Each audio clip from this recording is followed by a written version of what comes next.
কেমন আছো বন্ধুরা? আলহামদুলিল্লাহ আমি অনেক ভালো আছি। তো আজকে আমি একটা রেসিপি নিয়ে চলে আসলাম। ফুল ভিডিও দেখো, আমার সাথেই থাকো ফুল ভিডিও দেখার জন্য। আমি মরিচটাকে প্রথমে ভেজে নিয়েছি তেল দিয়ে, পেঁয়াজ ভেজে নিয়েছি তেল দিয়ে। তো এটাকে এখন আমি ভালো করে মেখে নিব। এই যে পেঁয়াজ মরিচ ভালো করে আমি মাখিয়ে নিলাম। এখন আমি এর সাথে একটু বেসন অ্যাড করে নিব। এখন আমি বেসন দিয়ে ভালো করে পেঁয়াজ মরিচটা মেখে নিব।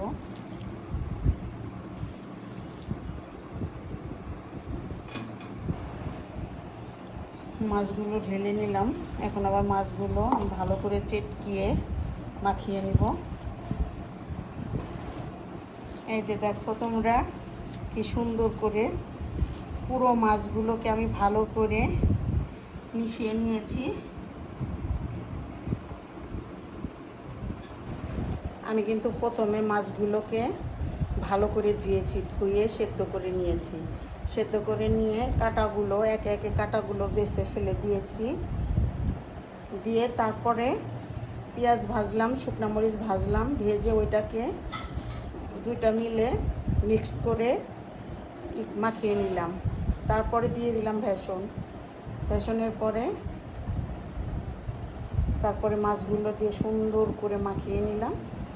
এখন আমি এই যে প্রসেসিং করতেছি, দেখো তোমরা কিভাবে প্রসেসিং করি। এই তো আমি একে একে মাছের ঝুড়িগুলো প্রসেসিং করে নিলাম। এখন দেখো বাকি ভিডিওটা দেখো। এখানে আমি 2টা ডিম ফেটে নিয়েছি। এখন আমি এই ডিমের মধ্যে এই লাড্ডুগুলো ভিজাবো। ভিজিয়ে তারপরে একে একে আমি তেলের মধ্যে ছেড়ে দিব।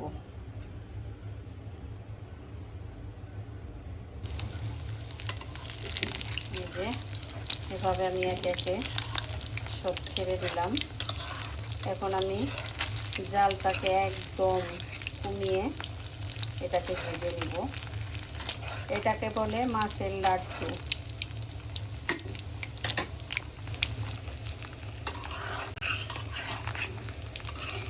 ভাজার তেলে ভাজতে হয় এগুলা। বন্ধুরা তোমরাও বাসায় একটু করো, দেখো তো কেমন হয়, একটু ট্রাই করো।